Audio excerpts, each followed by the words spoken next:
Bonsoir et bienvenue dans cette septième soirée de votre parcours Worship Central sur la louange, pour cette formation autour de la louange.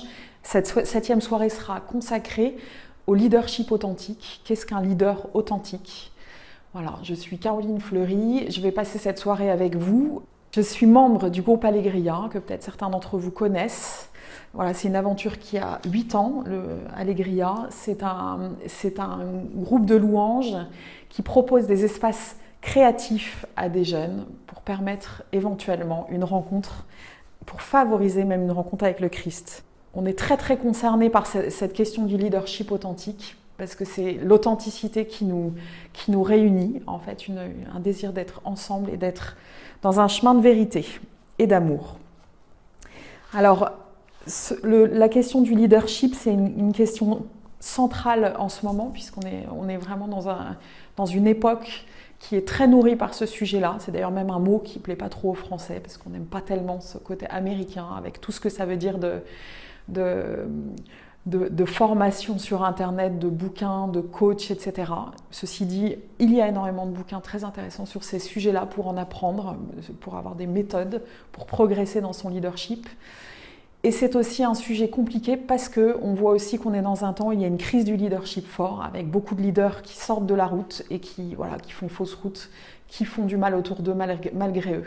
Et en même temps, on sait que c'est un sujet crucial parce que le leadership est nécessaire pour permettre de rassembler des gens et les faire avancer chacun vers des causes qui nous semblent justes. Cette citation de Napoléon qui dit « Alexandre le Grand, César, Charlemagne et moi-même avons fondé de grands empires, mais sur quoi reposent ces créations de notre génie? Sur la force. Jésus est le seul à avoir fondé son empire sur l'amour et jusqu'à ce jour, des millions d'hommes sont prêts à mourir pour lui. » Le Christ est un leader qui a eu beaucoup d'impact et ça fait 2000 ans que son leadership continue à s'exercer. C'est un leadership radical et révolutionnaire, fondé sur l'amour, fondé sur la vulnérabilité, fondé sur l'authenticité, sur la vérité. Et c'est autour de ce leadership-là qu'on voudrait réfléchir ce soir pour comprendre quels sont les principes ou les chemins que le Christ nous ouvre. Donc pour traiter de ces principes autour du leadership, on a pris l'image de la guitare avec ses 6 cordes, chacune des cordes faisant résonner un principe particulier qui est écrit dans la vie de Jésus. L'idée étant effectivement, comme l'instrument le demande, que ces cordes soient accordées pour un ajustement, un alignement et quelque chose de puissant. La première corde, donc on prendra la notation internationale, c'est donc la corde du Mi, qui est donc E à l'international. E comme examiner son cœur. Tu aimeras le Seigneur ton Dieu de tout ton cœur, de toute ton âme, de toute ta pensée et de toute ta force. Le cœur, dans le Nouveau Testament et dans l'Ancien aussi, est la tour de contrôle de l'être humain. Le cœur, il est relié à notre intelligence, il est relié à nos émotions, il est relié à nos pensées, il est relié à nos motivations, nos décisions, notre capacité d'aimer. Le muscle du cœur, c'est une évidence, c'est effectivement celui qui nous permet de respirer, de vivre, d'être sur cette terre, et du coup, effectivement, il est central. Au niveau spirituel et au niveau psychologique, il a une force évidemment très importante qu'il nous faut utiliser. Et en tant que leader de louange, notre cœur, il est très important. Il est très important parce que c'est de lui que nous allons guider la louange. En fait, guider la louange, ce n'est pas un exercice qu'on fait en dehors de soi, c'est un exercice qu'on fait avec, justement en demeurant au cœur de notre cœur. Alors évidemment, si nous ne passons pas du temps en présence de notre cœur, et en présence aussi et en dialogue avec le cœur de Dieu, on ne pourra pas être un leader authentique parce qu'en fait, on sera dans un exercice technique qui sera de faire chanter tout ce que vous voulez. Mais en fait, l'expérience montre, le temps et l'expérience qu'on a, plus on anime, plus on va se rendre compte qu'on a besoin, si on a ce souhait d'être en tout cas un leader authentique, on va avoir besoin que notre cœur soit aligné et soit le centre de notre prière. Et on va être, malgré même parfois le bruit qu'on peut avoir dans une louange, on va avoir une oreille intérieure fine, toujours connectée à notre cœur, à là où il est, comment il se sent. Parce que le Seigneur aussi se sert de nos émotions pour parler à l'assemblée. D'où l'importance quand on parle de l'assemblée, de servir l'assemblée, d'être présent à son cœur. C'est de là que se passe finalement tout ce qui va se passer. C'est la communion des cœurs présents dans une église, dans une assemblée, dans un lieu, dedans ou dehors, peu importe, mais c'est la communion de ces cœurs-là qui battent ensemble, qui vont permettre d'écouter la présence de Dieu, d'écouter ce que le Seigneur a à dire et de provoquer quelque chose qui portera du fruit d'éternité pour chacun dans cette assemblée. Et l'authenticité donc est cruciale, c'est le premier point. Et là aussi, le Seigneur nous invite à avoir un cœur unifié, c'est-à-dire quand tu vas au boulot lundi matin, ou que tu sors avec tes potes, que tu vas en boîte, ou que tu es en train d'écouter, ou d'écouter un ami dans un bar, etc., où que tu sois, que tu rencontres quelqu'un dans ton travail ou pas, ton cœur, il est un. Et en fait, ça, c'est un exercice qui prend du temps. C'est un exercice qui prend du temps d'être un seul cœur dans toutes les circonstances de sa vie. Et en tant que leader de louange, on n'a pas le choix. En fait, c'est notre première responsabilité, c'est d'avoir un cœur travaillé en permanence par l'authenticité et la vérité. Et donc, voilà, pour ça, de prendre le temps de prier. Moi, j'ai envie de vous dire, faites-le tous les jours, même si ça dure quelques secondes. Passez du temps avec votre cœur à écouter ce qui se passe dedans. Voilà. À l'instant maintenant où je vous parle, qu'est-ce que vous êtes en train de vivre? Comment vous vous sentez? Comment vous êtes disposé à ce qui se passe maintenant? Et c'est tout ce qui se passe à l'intérieur de nous qui va être en dialogue avec toute notre vie de prière. Et c'est ça qui intéresse le Seigneur. Le Seigneur, lui, est inquiet de nos inquiétudes et soucieux de ce qui nous habite. Et notre relation avec lui, elle est faite non pas de prières toutes faites et écrites, mais de ce dialogue de mon être intérieur, de mon cœur, de ma tour de contrôle intérieure, de mes pensées avec Dieu. Et c'est ça qui intéresse Dieu, et c'est comme ça que Dieu nous parle. Donc c'est nécessaire de prendre des temps de rendez-vous concrets avec Dieu et avec soi-même pour pouvoir bien se connaître et bien connaître son cœur, bien examiner son cœur. Le mot est assez juste. Des questions que vous pouvez vous poser pendant ce temps de prière, par exemple, on reviendra dessus plus tard, mais je vous en donne quelques-unes. Suis-je sûre de mon appel dans cette mission de leader de louange? Est-ce que j'ai été confirmée par d'autres? Est-ce que c'est quelque chose qui me passionne vraiment? Alors la question est posée comme ça, on reviendra dessus. Mon orgueil est-il soumis à Dieu? Est-ce que je grandis dans la maîtrise de moi, dans la patience? Voilà, c'est des questions qu'on peut se poser. Qu'est-ce que je vis? Je vais pas aller beaucoup plus là-dessus maintenant, parce que nous allons continuer à explorer les différents sujets. Donc nous avons pris le temps de poser ce premier principe qui est examiner mon cœur, et nous allons prendre maintenant la deuxième corde, la corde du A, avancer humblement. Dans Saint Luc au chapitre 14, verset 11, « Car tout homme qui s'élève sera abaissé, et celui qui s'abaisse sera élevé. » Pour Jésus, le vrai leadership, c'est un leadership de service, en fait. Voilà, c'est un leadership qui est ouvert en permanence à son troupeau, qui est ouvert en permanence aux soins de son troupeau. En fait, ce n'est pas quelqu'un qui court devant, ce n'est pas quelqu'un qui voit loin devant. C'est oui aussi, mais c'est quelqu'un surtout qui va vérifier en permanence que ceux qui sont plus loin derrière sont bien, puissent avancer, être entendus, être servis. Voilà. Et donc pour le Christ, c'est vraiment le chemin qu'il nous enseigne. Humilité, vous savez que ça vient du mot humus et du mot de la terre. Et dans ce mot « avancer humblement », il y a quelque chose qui dit « avance en vérité, exactement comme tu es, avec tes forces et tes faiblesses ». L'humble, ce n'est pas celui qui se considère moins que ce qu'il est. L'humble, c'est celui qui se sait, qui se connaît comme il est, dans ses forces, dans ses fragilités, dans ses limites. Ça veut dire qu'il a un royaume, il n'est pas tout puissant, il a un royaume limité.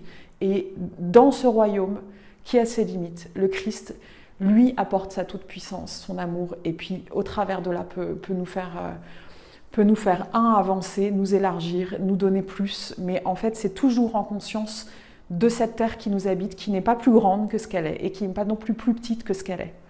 Et donc cette notion d'humilité, elle est très importante, elle est effectivement liée au service. On est conscient qu'on est avec nos limites et qu'on a besoin de la force du Christ pour servir. Et on est conscient aussi que les autres ont des forces, que les autres ont des fragilités, que les autres ont des défauts, ont des capacités de péché. Et c'est conscient de tout ça qu'on va pouvoir servir. Une question que j'ai envie de vous poser, et ça je la pose aux leaders de louange, ceux qui sont plus en responsabilité en particulier, où prend naissance ton désir de servir? Voilà, je te pose cette question, je te propose de faire l'exercice d'être bien honnête et bien lucide. Voilà, d'être très humble et en vérité. On est sur un sujet qui nous passionne et parfois notre passion, elle peut ravager beaucoup de choses dans notre vie. Elle est très importante, c'est un cadeau de Dieu. Et pour autant, notre passion est à mettre à la juste place, voilà, au service de quelque chose de plus grand. Dans la première lettre de Saint Pierre, chapitre 5, il nous dit « Revêtez-vous d'humilité, car Dieu s'oppose aux orgueilleux, mais aux humbles, il accorde sa grâce. » Encore une fois, être humble, c'est pas être tout petit, plus petit que ce que je suis. Être humble, c'est être en vérité avec soi-même, c'est accepter ce que je suis. Pour certains, accepter ses talents, c'est plus difficile que pour d'autres. Pour quelques-uns, accepter qu'ils n'ont peut-être pas ce talent, ça peut être une question à se poser qui est difficile aussi. Cette question d'humilité, elle est fondamentale parce que finalement, le Christ passe notre vie. Le Seigneur passe notre vie à mettre ou à permettre, ou en tout cas nous mène à nous rencontrer en vérité. Donc on était en concert Allegria à Paris et en fait on a l'habitude de témoigner dans nos concerts. Donc un des jeunes à qui j'avais demandé de témoigner prend le micro et pendant cette soirée dit moi j'étais proche du Seigneur et aujourd'hui je suis à des kilomètres du Seigneur. Voilà, donc vous êtes en train de faire un concert pour témoigner de la vie en Christ et là vous avez quelqu'un qui prend le micro et qui dit ça. Et pour moi, c'est très très très important ce qui s'est passé ce jour-là. Ça m'a un peu déstabilisée sur l'instant parce qu'effectivement, c'était pas habituel. Et en même temps, là aussi, il y avait une vérité. On trichait pas. En fait, on a des chemins avec le Seigneur quand on est leader de louange. On n'est pas là pour mentir. On est là aussi pour partager nos difficultés, tout simplement. Et là, ce soir-là, je me suis dit, mais en fait, dans cette parole que ce jeune a donnée, j'ai reçu une grande paix. Une grande permission d'être soi, en fait. Une grande permission d'être soi et de me dire le Seigneur passe au travers de ça. Le dernier point, avant de conclure sur cette notion, sur ce principe, c'est de comprendre et de bien comprendre qu'on n'est pas dans une culture de la célébrité. Et on n'est pas appelé à une culture de la célébrité, mais on est appelé à une culture de l'humilité. Voilà, donc ça c'est une petite citation d'Andrew Murray qui dit « L'humilité ne vient pas d'elle-même, elle doit être l'objet de nos désirs, de notre prière, de notre foi et de nos efforts. » Toujours passer du temps, là aussi, à examiner son cœur avec humilité. La troisième corde, la corde du D, comme se détacher de son ego. Jésus nous dit « Si quelqu'un veut venir à ma suite, qu'il se renie lui-même et prenne sa croix et qu'il me suive. En effet, qui veut sauver sa vie la perdra, mais qui perd sa vie à cause de moi l'assurera. » Donc je vais partir sur cette notion qui dit l'ego désigne la représentation et la conscience que l'on a de soi-même. Il est considéré soit comme le fondement de la personnalité, soit comme une entrave à notre développement personnel. Mais la question de l'ego, là, en fait, ce que nous dit le Seigneur et qui est assez radical et même difficile, souvent ça nous met mal à l'aise d'entendre ce genre de phrase parce qu'en fait on est perdu et que, en fait, quand le Seigneur dit qu'il faut que tu perdes ta vie pour la sauver, c'est compliqué. En fait, ça nous met face à une équation impossible. On sent qu'il y a une vérité là-dedans et quelque chose de radical, mais ça veut dire quoi ? Et ça, c'est difficile pour nous parce que je crois vraiment qu'une des questions fondamentales de notre vie, c'est de comprendre qui nous sommes. En fait, on est créé par Dieu, mais on n'est pas créé comme des êtres, justement, comme des anges qui n'auraient pas de corps et d'enveloppe corporelle et d'objets sur la terre. En fait, on est créé avec des vocations, des talents, des choses à réaliser. Et même à d'autres moments, le Seigneur nous dit, je ne mets pas ta lumière sous le boisseau. Et à un autre endroit, il dit, il faut perdre ta vie pour la sauver. Donc c'est compliqué de comprendre ce que le Seigneur nous invite à comprendre dans cet appel-là. C'est d'autant plus compliqué aujourd'hui qu'on est dans une culture obsédée par l'autopromotion et l'autosatisfaction. Donc on est dans une culture effectivement où on met des selfies à n'en plus savoir qu'en faire, on raconte sa vie et voire même on la raconte en mieux que ce qu'elle est pour montrer qu'elle est pleine notre vie. En fait, on a besoin que notre vie soit pleine, que nous soyons quelqu'un, que nous soyons reconnus, etc. Et ça, c'est une question fondamentale d'identité. Et le Seigneur ne nous demande pas de mettre une croix sur notre identité. Par contre, il nous dit, attention, il parle de l'ego. Enfin, je pense qu'effectivement, se détacher de son ego, c'est intéressant. C'est-à-dire que l'ego, c'est la représentation que j'ai de moi-même, le regard que je porte sur moi. Et éventuellement même, il est fait aussi du regard que les autres portent sur nous. Et notre ego, il se constitue depuis notre naissance jusqu'à notre mort. Donc après, à un moment donné, on en fait ce qu'on veut. Et donc il est fait, cet ego-là, il est fait de toutes nos blessures, de toutes nos expériences, du regard qu'on a porté sur nous, de est-ce qu'on a été aimé, bien aimé, mal aimé. On fait aussi partie d'une culture chacun avec des codes sociaux. Et donc notre ego, il est au milieu de tout ça. Quand le Seigneur nous demande de nous détacher de ça, il nous dit attention, il y a l'ego et il y a toi. Il y a ce qui a percuté ta vie, ce qui s'est mis comme une couche au-dessus de toi, et c'est ce qu'il appelle l'ego, la représentation de nous-mêmes. Et lui ne nous invite pas à nous supprimer, il dit attention, tu vas aller dans ton cœur profond, rencontrer qui tu es vraiment et qui j'ai voulu que tu sois, voilà, pour être heureux, pour être aussi porteur de la flamme d'amour que tu as donnée autour de toi. Donc l'appel de Jésus donc n'est pas simplement de renoncer à nous-mêmes dans l'absolu, c'est vraiment de comprendre la vraie question. En fait, se détacher de l'ego aussi, c'est comprendre que notre vie n'est pas une question de réussite financière, n'est pas qu'une question de réussite, c'est une quête. Parce que sinon, effectivement, quel est le sens de la vie d'une personne malade, d'une personne handicapée qui n'a pas les moyens d'eux? Voilà, comme chrétien, on sait que c'est des questions. Et pour autant, Dieu ne nous dit pas rate ta vie. Mais par contre, il nous invite à comprendre que dans l'ordre des priorités, le sujet, c'est de toujours revenir au cœur, revenir à l'essentiel, à l'appel, au lieu de l'identité profonde. Quel avantage l'homme aurait-il à gagner le monde entier s'il le paie de sa vie? Le fait de réussir financièrement ou d'être reconnu ou d'être célèbre n'est pas forcément un empêchement à être bien aligné dans son centre. Par contre, s'il est un objectif en soi, s'il est le premier objectif, s'il n'est pas au service du cœur profond, il est probablement un lieu de danger. Et là, le Seigneur dit, ça c'est clair, il n'y a pas de route possible, c'est-à-dire choisir de vouloir la célébrité, la victoire, la réussite et en même temps de me servir. Et c'est un sujet qui me semble fondamental pour les leaders de louange parce qu'on est confronté en permanence à... Notre ego est forcément présent puisqu'en fait on est en représentation, on est au cœur de nos frères qui nous voient et qui sont souvent en plus et reconnaissants et éventuellement même ça peut être source de tension parce que des gens voudraient être à votre place, etc., etc. On a une place qui est particulière, qui parle du talent et donc ça parle de la quête identitaire et on l'a tous. Et du coup nous en tant que leader de louange, on a presque une responsabilité plus grande à être en extrême lucidité et en extrême vérité par rapport à notre quête. Quelle est ma quête? Voilà. Est-ce que je suis dans un chemin de vie ou dans un chemin de mort? Il n'y a pas un chemin au milieu en fait. Est-ce que je suis dans un chemin de vie ouvert aux autres? La capacité d'écouter l'autre, peut-être me remonter des choses ou des changements qui m'invitent à opérer, d'écouter mes relations, d'être en vérité sur les batailles qui m'habitent. D'accepter effectivement une reconnaissance ajustée. Des frères peuvent nous remercier pour la mission qu'on porte, pour le service qu'on a. C'est quelque chose à écouter, humblement.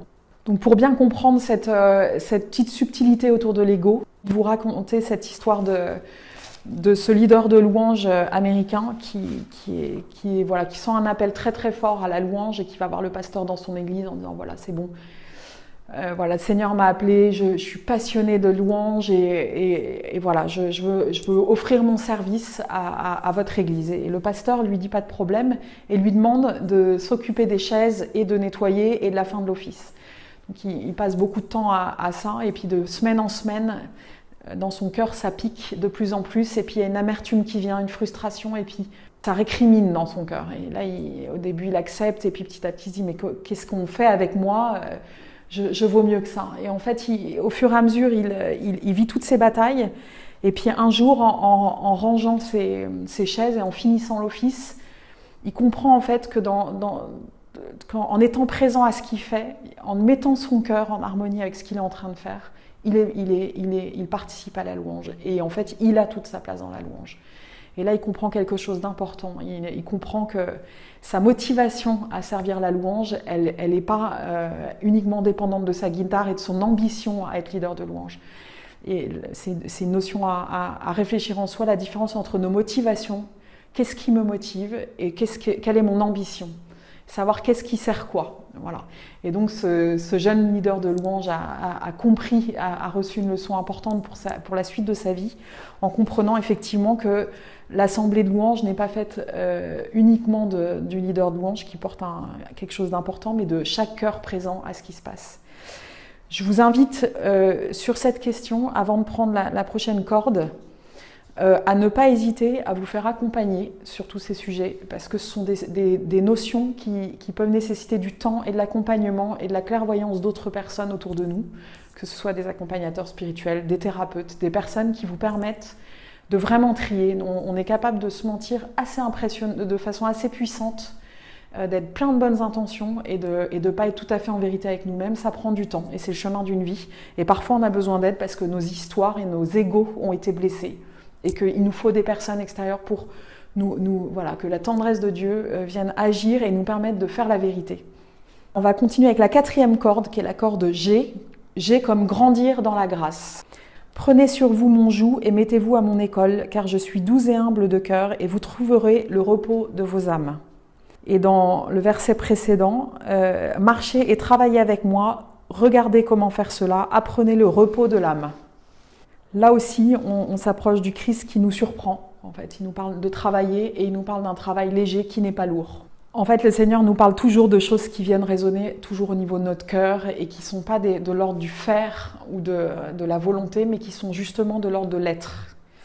Et notre faire, les choses que nous faisons, si elles sont bien ancrées dans notre être, si elles sont bien éclaircies par notre être, porte plus de fruits. Et c'est ça que le Seigneur essaye de nous dire. Et là, je vais vous parler de Matt Redman. Il a vécu 7 semaines avec une tendinite au bras aigu. Ça voulait dire qu'il ne pouvait plus jouer. Ça voulait dire qu'il était bloqué. Et qu'il était plus que bloqué, c'est-à-dire qu'il vivait guitare, composition, animation, et tout d'un coup, il est bloqué. Et donc, évidemment, le Seigneur vient lui parler. Je ne sais pas si le Seigneur était responsable de sa tendinite. En tout cas, dans cet événement, le Seigneur vient lui parler au cœur et lui poser des questions. Et ces questions sont lui se demande, Matt Redman, mais qu'est-ce que j'ai fait et pourquoi ça m'arrive, etc. Et puis en fait, petit à petit, le Seigneur lui dit, en tout cas, il entend le Seigneur lui faire comprendre qu'il ne lui demande pas d'être un serviteur. Il ne demande pas d'être un serviteur tout le temps, en fait. Il n'est pas d'abord un serviteur, il est d'abord son ami, il est d'abord son enfant chéri, celui qu'il aime. Et c'est vrai que souvent, dans les ministères tels que celui de la louange et de la musique, on est amené à beaucoup travailler, on est amené à beaucoup répéter, à avoir beaucoup d'investissement. Et ça demande en fait une certaine force de travail, une certaine puissance de travail, de progression, etc. Et c'est vrai qu'on est souvent amené à aller... c'est quelque chose qui nous passionne et qui demande énormément de travail, donc on va souvent un petit peu au-delà de ses limites. On est habitué à servir, on est habitué à servir, on est habitué à servir, et en fait ça nous remplit quelque part, et ça nous remplit parce qu'on est activé, on a un programme qui est bien rempli, et parfois en fait on en perd la racine, et dans l'expérience de Matt Redman, ce qu'il lui apprend, c'est que le Seigneur vient lui offrir son amour libérateur, il vient lui dire en fait t'es mon enfant, je peux te remplacer à la louange derrière un micro, je peux trouver d'autres leaders de louange qui feront ça super bien, et à tous les événements où tu as été depuis des années, j'aurais pu mettre quelqu'un d'autre à ta place. Par contre, tu es ma création unique, irremplaçable, tu es mon enfant chéri, tu es celui que j'aime. Et cette expérience d'amour est absolument libératrice.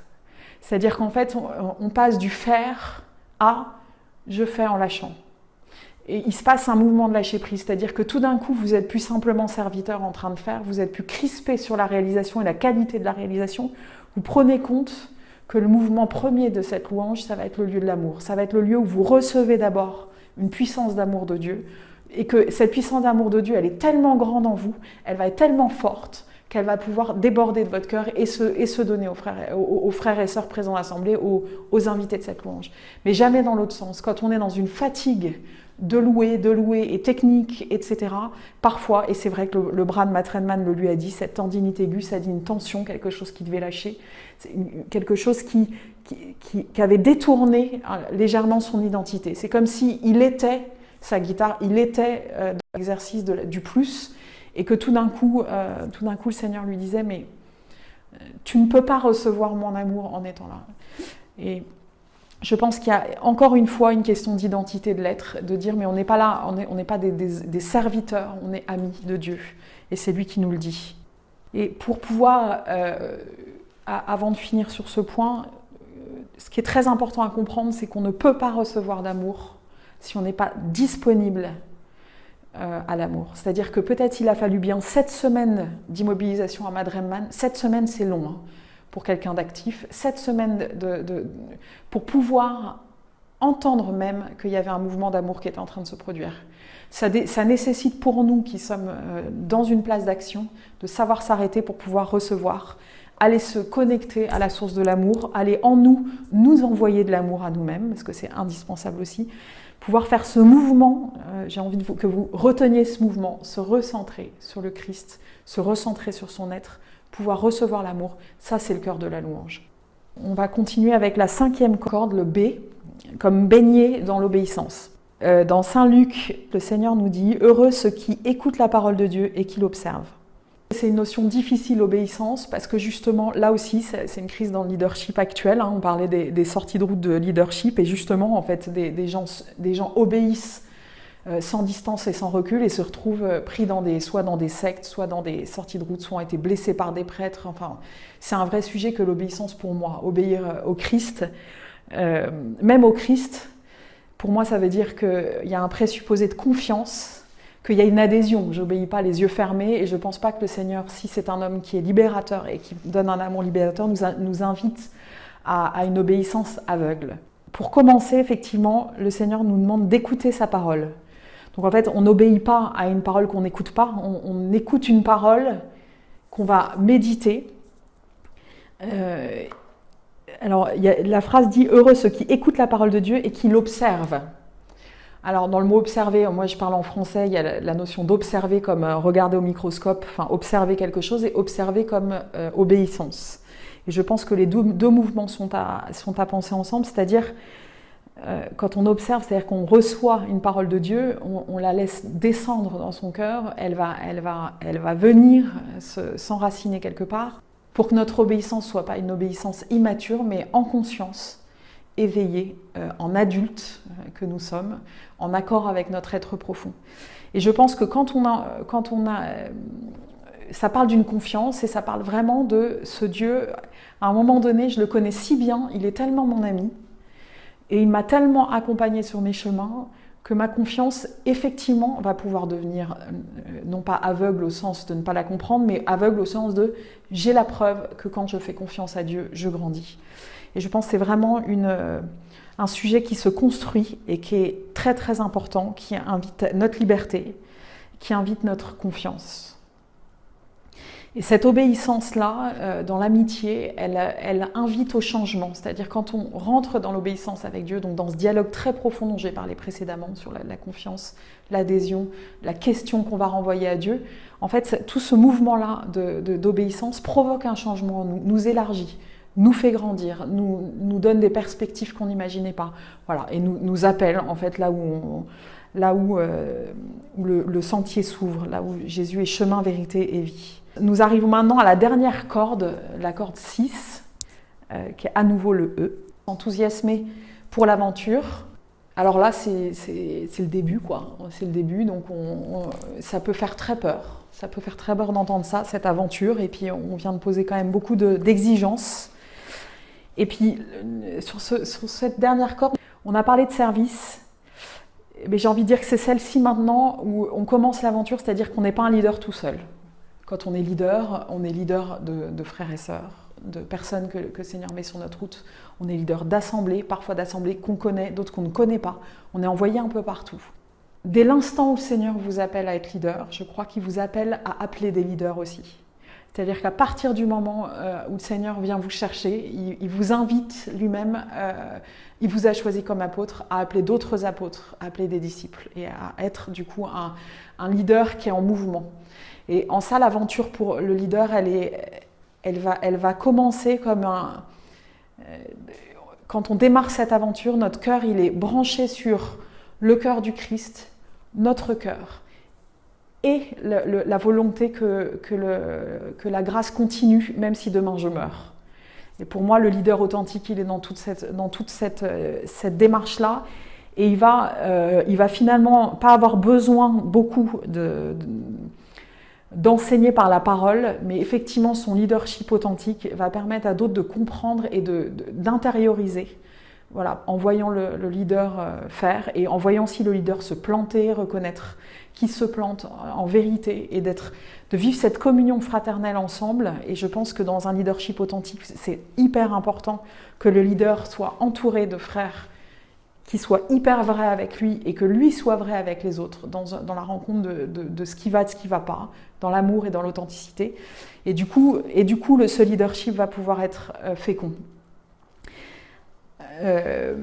Ce leadership va être fécond, c'est exigeant, c'est passionnant et c'est une vraie aventure. Et c'est vrai que ça demande prendre cette responsabilité. On peut en avoir envie pendant longtemps. C'est comprendre. On a envie d'être derrière le micro, on a envie d'être reconnu, on chante bien.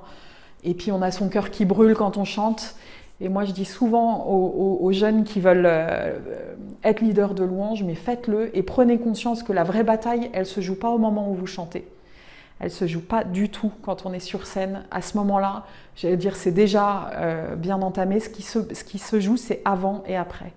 Tout ce qu'on a dit avant, l'examen de son cœur, la vérité, lâcher son ego. Parce que quand on est sur scène, en fait, on donne tout ce qu'on a à donner, mais parfois, on ne réalise pas que les batailles qu'on a à vivre.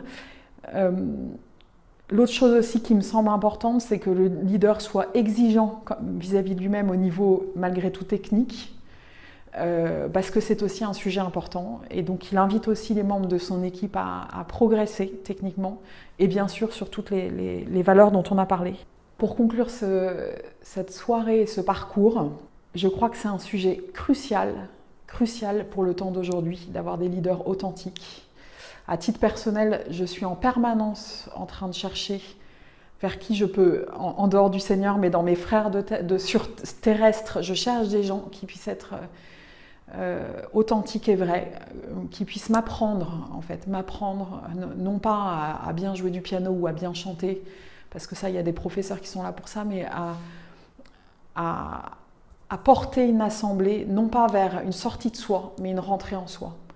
Je m'aperçois que les temps de prière qu'on vit dans des concerts de louanges sont des temps extraordinaires qui peuvent porter beaucoup de fruits, d'autant plus si le leader de louange est en authenticité, n'est pas dans son image, cherche vraiment à ramener chacun à son cœur, à sa vérité propre et à ce que le Seigneur visite cette vérité-là.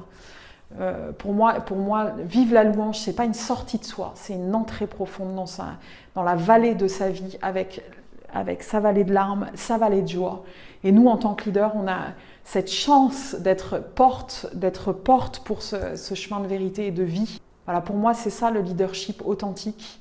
Et on est dans un temps d'église où ce sujet est crucial et où l'outil reste un outil hyper important, mais au service de la vraie motivation qui est de transmettre l'amour de Dieu, qui est de transmettre la vie, le respect de la création, le respect de la nature, l'unité dans sa vie, l'alignement de son être profond. Voilà, que les outils soient au service de ces valeurs-là, c'est pour moi le vrai leadership de louange. Et que toutes nos vies, toute la vie du leader soit marquée par ce chemin-là, en fait.